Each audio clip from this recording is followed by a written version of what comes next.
อันนี้เปิดยัง ยังไม่เปิดเลย สับปะรดหอมแดง แตงกวา ค่ะ มะเขือเทศ แครอทผักชี ต้นหอม แล้วก็เป็ดค่ะ เสร็จแล้วหั่นสไลด์ค่ะไม่หั่นหมด สำหรับซอสนะคะ อือหือ เราจะใช้น้ำต้มสุก อือหือ มะนาว อือหือ น้ำปลา ค่ะ แล้วก็น้ำตาลทราย โอเค แล้วน้ำพริกเผานะคะ เรามาเริ่มกันเลยเนาะแต่น้ำครึ่งถ้วยใส่ไปเลยไม่ต้องกลัวใส่ไปเลยเอาน้ำพริกเผาสักกี่ช้อนดีคะลูก 2 ช้อน สอ ค่ะ งช้อนนะคะลองที่2 ช้อนก่อนเนาะถ้ามันไม่เข้มข้นแล้วก็ลองดูเอาน้ำพริกเผาจะใช้ยี่ห้ออะไรก็ได้ค่ะแม่ประนอมพันท้ายได้หมดแม่สี มีอันไหนก็ใช้อันนั้นนะคะโอเคแล้วก็คนให้น้ำพริกเผามันละลายนิดนึงแต่รู้สึกเหมือนมันจะไม่ค่อยเข้มข้นเท่าไหร่จะเพิ่มอีกสักช้อนไหมคะมีคะหรือว่าไม่ต้องลูก เอาก็ได้ค่ะ โอเค อีก2 ช้อนเปล่า อีกช้อนนึงก็ได้อีกช้อนนึงก็ได้แล้วมันก็อยู่ที่เราใส่น้ำซุปไปแค่ไหนน้ำต้มสุกไปแค่ไหน จริงๆน้ำต้มสุกเราใส่นิดนึงก็ได้ค่ะนิดกว่านี้นิดนึงก็ได้อันนี้อาจจะมากไปนิดนึงเพราะส่วนตัวแล้วลูกสาวกับเราเป็นคนชอบทำยำที่มันมีน้ำนิดนึง เนาะใช่ป่ะลูก ใช่ไหมคะ ค่ะ โอเค อันนี้เนาะแล้วเราก็คนให้ละลายให้ทั่ว เดี๋ยวมันก็จะลายไปเองค่ะ เดี๋ยวเรารวมทุกอย่างก็จะละลายไปโอเคเราก็เอามะนาวบีบเข้าไปเนาะบีบมะนาวง่ายๆโอเคถ้าใครชอบเผ็ดก็แอดพริกป่นได้เนาะถ้าไม่ชอบเผ็ดส่วนตัวเราก็ไม่ค่อยชอบเผ็ดเท่าไหร่เพราะว่ากินยำอ่ะบางทีอยากจะกินให้มันอร่อยแซ่บๆก็ไม่ต้องจำเป็นต้องเผ็ดมากเนาะคำว่ารสจัดนี่ไม่จำเป็นต้องเผ็ดมากค่ะคำว่ารสจัดก็คือมีรสกลมกล่อมเปรี้ยวหวานเค็มมีทุกอย่าง3 รสแต่ไม่ใช่เค็มนำหวานนำไม่เอานะคะสำหรับเราไม่กินเค็มนำหวานนำค่ะโอเคของเรานี่สูตรแบบว่าคนกรุงเทพทำนะคะโอเคแล้วก็เราจะแอดน้ำปลาสักกี่ช้อนดีคะคุณลูกเอา2 ช้อนก่อนเนาะ แล้ว เอา แต่ ไม่รู้ สูต แล้วแต่ มา 2 ช้อนก่อนเพราะสูตรเราไม่ตายตัวแล้วแต่คนชอบว่ะยังไง แต่เราจะไม่ออกเค็มนำเนาะเราจะออกรสกลมกล่อมอย่างที่บอกอะค่ะโอเคใส่ไปปุ๊บมะนาวเนี่ยเราไม่รู้ว่าจะเปรี้ยวยังเดี๋ยวค่อยมาเติมกันที่หลังเนาะเพราะว่าเราทำยำไปก่อนคร่าวๆพอได้อยู่ก็จะออกหวานๆละโอ้ถ้ามันหวานน้ำพริกเผาไม่ต้องแอดน้ำตาลนะคะก็คือปกติน้ำพริกเผามันก็จะหวานในตัวของเขาอยู่แล้วเนาะโอเคอันนี้เราก็ปกติเป็นคนชอบกินเปรี้ยวเนาะบ้านเราจะเป็นคนชอบกินเปรี้ยวนำหวานตามยำทุกอย่างเปรี้ยวนำหวานตามเนาะโอเคเสร็จแล้วก็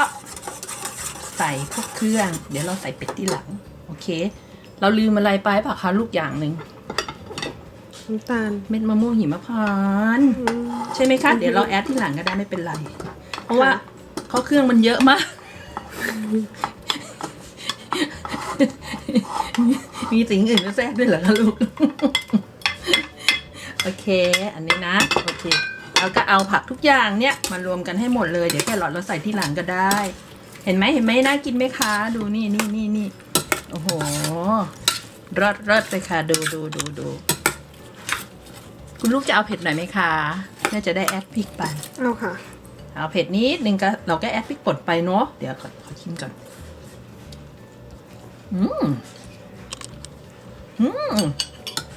บอกแล้วไม่ต้องแอดน้ำตาลแล้วนะคะ เพราะว่าน้ำพริกเผาเขาจะหวานอยู่แล้วเนาะถ้าใครแอดนี่เสียรสแน่นอนโอเคเราอาจจะ ใช้มะนาวไปกี่ซี่คะ มะนาวเหรอเรารู้สึกจะใช้ประมาณ2 ลูกได้เนาะประมาณ2 ลูกได้2 กับ 2 ลูกนี่เหลือประมาณ2 ลูกประมาณ2 ลูกนะคะมะนาวเรากินเปรี้ยวนำหวานตามน้ำปลาประมาณกี้นี่เราใส่ไป2 ช้อนเราเพิ่มอีกนิดนึง ช้อน 2 ช้อนครึ่งก็ได้ลองดูเนาะ 3 ช้อนไปเลย 3 ช้อนไปเลย รสจั แล้ ด วก็เนาะรสจัดนิดนึงรสจัดก็คือหมายถึงว่า นัวนัว โอเค เดี๋ยวเราเพิ่มพริกป่นนิดนึงเพราะลูกสาวบอกว่าคุณแม่ขาขอเผ็ดนิดนึงได้เลยจัดไปลูกอันนี้พริกป่นเผ็ดมากเอาสักครึ่งช้อนพอ เพราะว่าบอกแล้วส่วนตัวก็เป็นคนไม่ค่อยกินเผ็ดเท่าไหร่เนาะโอเคแล้วเดี๋ยวเสร็จนะ เดี๋ยวขอไปเอาเม็ดมะม่วงหิมพานต์ลองชิมดู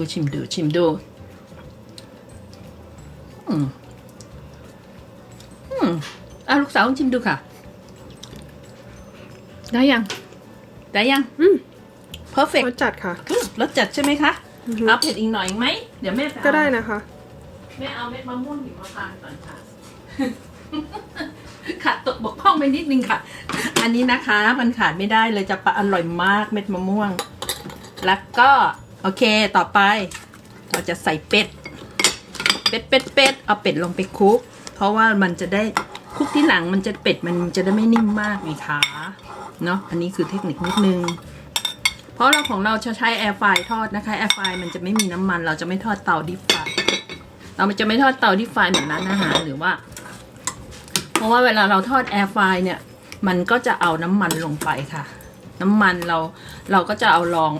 าฟอยล์รองไว้ที่ก้นแล้วมันจะมีตะแกรงนะคะ แล้วเราก็ทอดด้วยแอร์ไฟร์ปุ๊บน้ำมันมันก็จะลงไปอยู่ที่ตะแกรงเห็นไหมเป็ดของเราเนี่ยคือไม่ต้องกลัวอ้วนเลยค่ะไม่มีอ้วนค่ะเป็ดของเราอาหารของเราไม่มีอ้วนค่ะเพิ่มพริกป่นอีกหน่อยประมาณ1 ช้อนนะคะเพราะมันไม่ค่อยเผ็ดใช่ไหมคะลูกสาวคะ ค่ะ มันไม่ค่อยเผ็ดนะคะโอเคคุณแม่เพิ่มให้โอเคแล้วก็ใส่แครอทเดี๋ยวก็เสร็จแล้วแค่เนี้ยเห็นไหมน่ากินไหมโอ้โหวันนี้ห้ามลูกสาวไม่ให้ถ่ายหน้านะคะ เพราะว่าวันนี้หน้าสดไม่ได้ออกไปไหน อันนี้แม่น่ากินพุด